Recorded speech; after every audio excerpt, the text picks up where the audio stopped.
Very good evening to everyone. Today's welcome to my YouTube channel, and today's topic is memory layout of a C program. Memory layout of C program.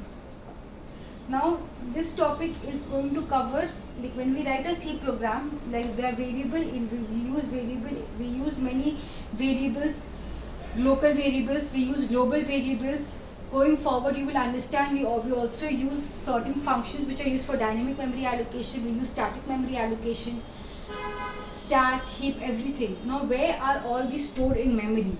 Now any memory layout of a C program has these parts. It has a text segment, it has an initialized data segment, it has an uninitialized data segment, it has a heap, and it has a stack. Now what does a text segment contain? Text segment contains basically the source code of the program which you write, that is converted into an OBJ file. Text segment is nothing but that portion of the segment, that portion of the code, the executable file which you write whenever you are constructing any C program. That becomes your text segment part. Initialized data segment, this data segment contains all local and global variables. It contains all local and global variables, not every local and global, only those local and global variables which are initialized by the user. It contains all local and global variables which are initialized by the user. And initialized data segment is converted into, is also has two parts. One is initialized read only area where you can only read the variables, and another is initialized read write area where along with reading you can also perform certain modifications or editing in the variables which you have initialized. This comes under your initialized data segment or initialized text segment. Third is your uninitialized text segment, or it is also known as block started by symbol, BSS. It also contains your local and global variables, but it will contain those local and global variables which are either by default are set to 0 or which are not explicitly initialized by the user. Say I have int I equal to 5. This will come under your initialized text segment. Alright, later on when you study you will understand a static storage class always has by default, if I say static int and int I do not initialize I, by default I is 0.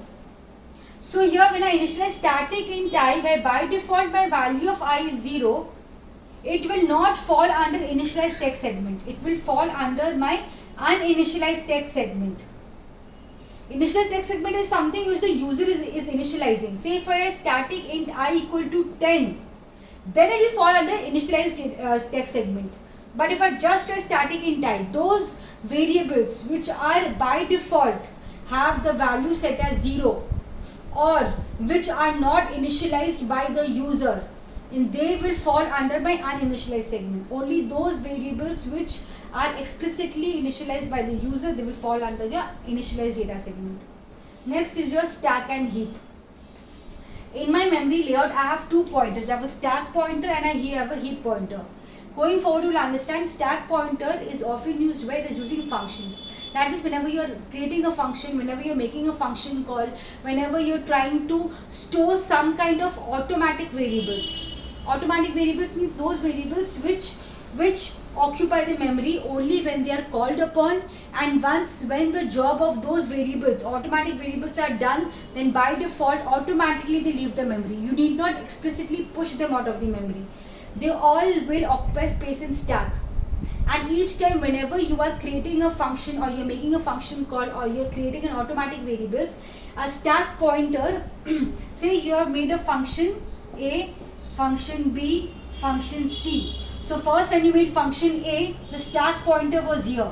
Then you made function B, stack pointer is now pointing to function B. Then you made function C, stack pointer is pointing to function C. Then say you create another automatic variable D, stack pointer is going to point to D.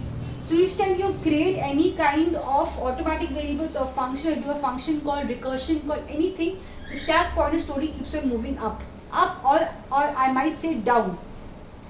That is a stack. where all these are stored. Your function calls, your recursion calls, your automatic variables, they are stored in stack. Stack is basically used for storing static data. That means data which is fixed. And what is heap? Heap is the kind of like an opposite. What does it say? Heap is used for dynamic memory allocation. Dynamic memory allocation means suppose you're doing a program. While running the program, you do not know while before the program is about to start, you do not have an idea how much space the program is going to need. So you think that at the time of when I'm writing the program, then I'm going to decide how much space my program is going to take up. That is dynamic memory allocation.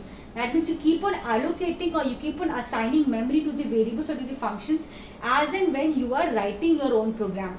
So that means when you are allocating memory to something, to variables at the time of writing the program, it means that at the back end in the memory you should have enough of free space. Say you are creating 50 variables or you want 100 bytes of space.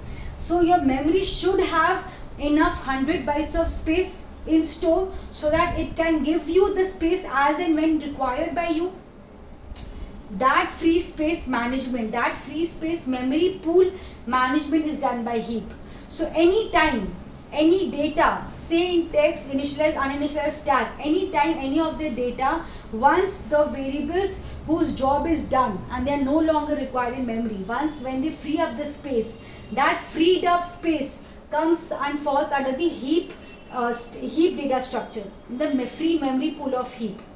Again, when new space is required, it is taken from heap. That is why when the stack pointer, suppose you keep on storing one function or any function or recursive call or any kind of variables in stack one after the other, and also if heap key, and at the same time if you're running a program which is taking up all of the free space, once the stack pointer and heap pointer meet with each other, it means that the free memory pool is exhausted.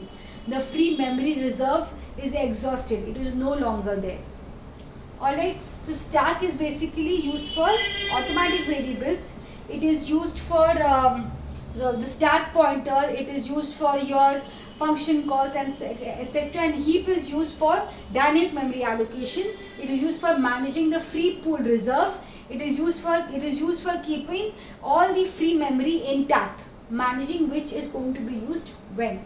Text segment, I already said source code, the executable file, initialize those variables which you actually explicitly initialize, uninitialize those variables whose value is implicitly set to 0 or which is not explicitly initialized by the user, heap and stack. This is a very brief overview of a memory layout of a C program. Hopefully everyone is understood. If you have not, then you may post your comments and you may ask your doubts. Thank you so much.